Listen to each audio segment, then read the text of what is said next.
გამარჯობა.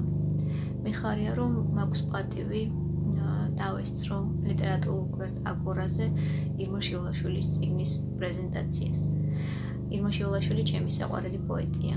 ამ ფრაზაში წვეთიც არ არის ფამილიარობის. ამ ფრაზაში არის ჩემი მყარი პოზიცია, დამოკიდებულება მისი შემოქმედების მიმართ, რომელიც მრავალი წლის წინ აღმოვაჩინე ესე ინტერნეტის საშუალებით და მივხვდი, რომ საქმე მქონდა ნამდვილ პოეზიასთან. ეს ნამდვილობის განცდა ირმა შიულაშვილისთვის რაღაც ერთ-ერთი ყველაზე ნიშნეული ამბავია, რომელიც წლიდან წლამდე პროფესიონალიზმთან, ნიჭიერებასთან და მუდმივად მზარდ შემოქმედებით ინტენსივობასთან ერთად სრულად სხვა ხარისხს იძენს. ყველაფერმა ერთად მოიყარა თავი. ახლა უკვე კრებულში ოქტომბერი და ძალიან სასიხარულოა, რომ ის დაიბადა ჩვენს ენობრივ სივრცეში, ჩვენს პოეტურ სივრცეში და ყველა შეუძლია ეზიაროს ამ პოეზიას.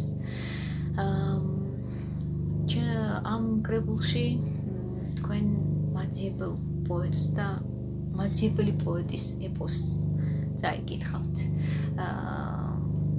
პრინციპში მაძიებლობა ყველა შემოქმედის მთავარი ვნებაა, ასე არის ირმა შიულაშვილისთვისაც. თუმცა მაძიებლობას საბოლოო ჯამში საკუთარი თავის ძიებამდე მივყავართ ხოლმე და ირმა შიულაშვილისთვის ამ გზის საწყისი სამშობლო გახლავთ. ეს კატეგორია, რომელიც ყველაზე კაფიოთ, ყველაზე რაღაცა მტკივნეულად და უდიდესი სიყვარულით ცხადდება, ცნაურდება მის შემოქმედებაში. ეს ბუნებრივიცაა, ამ ყველაფერს ალბათ იწვევს ის ემიგრანტული ყოფა, სიშორე, მუდმივი მონატრება და ეს ტკივილები, რაც ახლავს ამ სიშორეს. შესაბამისად, სამშობლო მისთვის არც ჭეშმარიტებაზე მეტი, არც ნაკლები, სწორედ ჭეშმარიტების სინონიმი გახლავთ და ის გახლავთ ის თაურ საწყისი, თავარი წერტილი, საიდანაც ირმა თავის კოსმოპოლიტიზმს აცხადებს. სამშობლო და ენა. სწორედ ენა არის ასევე რაღაც მისთვის ერთგვარი ცნობიერების კონფლიქტის საბაბიც, ენასთან ურთიერთობა, მასში ძიება, ვეძებ ენას, ის წერს არაერთგან ვეძებ ენას, რომელიც მწყარეა. ეს ენის ძიების მასში ახალი სიღრმეების, მასში საკუთარი თავის და სამყაროების აღმოჩენის ვნებაც არის მისი მაძიებლური ეპოსის ნაწილი. ჩემთვის ფრედად კი ყველაზე მეტად ამ კრებულით ეს ირმა შიულაშვილი სიყვარულის პოეტია. ამ სიყვარულზე საუბრობს ის სრულიად განსაკუთრებულად სხერბლის პოზიციიდან და გვიჩვენებს, ასე ვთქვათ, სრულშეწირვის ანატომიასაც. ყველაზე უფრო მტკივნეულს, ყველაზე უფრო რიტუალურს, ტრაგიკულს, თუმცა დიდი ბედნიერების განცდით ახსავსზე მდგომარეობას.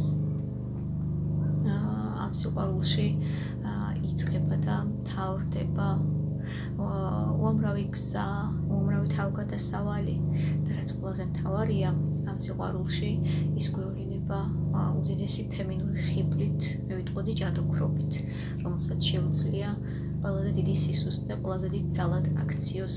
სწორედ ეს არის მისი პოეზიის განსაკუთრებული ხიბლიც. აქ სუსტი ქალი არ არსებობს და სქესიც ზოგადად ამ შემთხვევაში მხოლოდ ამ მნიშვნელობით მინდა რომ განვმარტო. ეს არის ის პოეზია, რომელიც ყველა სისუსტეს, ყველა ტკივილს გარდაქმნის იმედის და სიხარულის ყვავილებად. ძალიან საგულისხმოა კრებულის სათაური, რომელიც მან შეურჩია ოქტომბერი.